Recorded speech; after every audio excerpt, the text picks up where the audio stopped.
ഇന്ന് ഞാൻ ഉണ്ടാക്കുന്നത് ചെറുപയർ ദോശയുടെ ഒരു ഹെൽത്തി ദോശയാണ്. അതിനായിട്ട് ഞാൻ ഈ കപ്പിൽ 1/2 കപ്പ് ചെറുപയർ എടുത്തിട്ടുണ്ട്. ആ കപ്പിൽ തന്നെ 1/2 കപ്പ് പച്ചരി, ഒരു ചെറിയ ടീസ്പൂൺ ഉലുവ ഇടുന്നുണ്ട്, 1/2 കപ്പ് ഉഴുന്നിടുന്നുണ്ട്. ഇവയെല്ലാം നല്ലോണം കഴുകി ഞാൻ ഈ പാത്രം നിറച്ച് വെള്ളത്തിൽ കുതിരാൻ വെക്കുകയാണ്. ഇനി ഒരു 5 മണിക്കൂറായിട്ട് നമുക്ക് എടുക്കാം. ചെറുപയറും അരിയെല്ലാം ഞാൻ കുതിർത്താൻ വെച്ചിട്ടുണ്ടായിരുന്നു. അത് കുതിർന്നിട്ടുണ്ട്. ഒരു 5 മണിക്കൂറായി. നമുക്ക് ഇനി ഒരു മിക്സിയിലേക്ക് ഇട്ട് അരച്ചെടുക്കാം.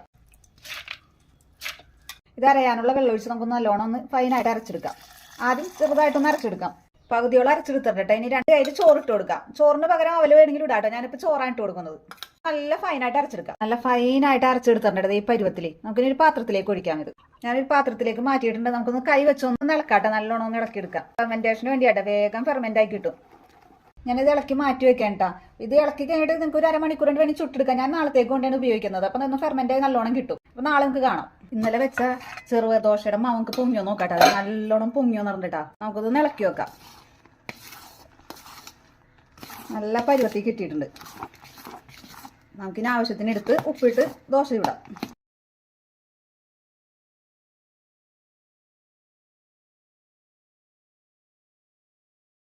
ദോശയ്ക്ക് ഉണ്ടാക്കി കഴിഞ്ഞിട്ട് നല്ല സോഫ്റ്റ് ആയ ദോശയാണ്. ഞാൻ തട്ട് ദോശയായിട്ട് ഉണ്ടാക്കിയ ക്രിസ്പി ദോശയാണ് അങ്ങനെ ഉണ്ടാക്കാട്ടാ. നമുക്കിനി ചമ്മന്തി ഒഴിക്കാം. നല്ല ഹെൽത്തിയും ടേസ്റ്റിയും ആയിട്ടുള്ള ദോശ ഉണ്ടാ ചെറുപയർ ദോശ. ചെറുപയറൊക്കെ തിന്നാത്ത മക്കൾക്ക് ഇങ്ങനെ ഉണ്ടാക്കി കൊടുക്കുന്നത് കഴിച്ചോളും. പ്രത്യേകിച്ച് ടേസ്റ്റിന് വ്യത്യാസമൊന്നുമില്ല. നമുക്കിത് കഴിച്ചു നോക്കാം. ചട്നിയിൽ മുക്കി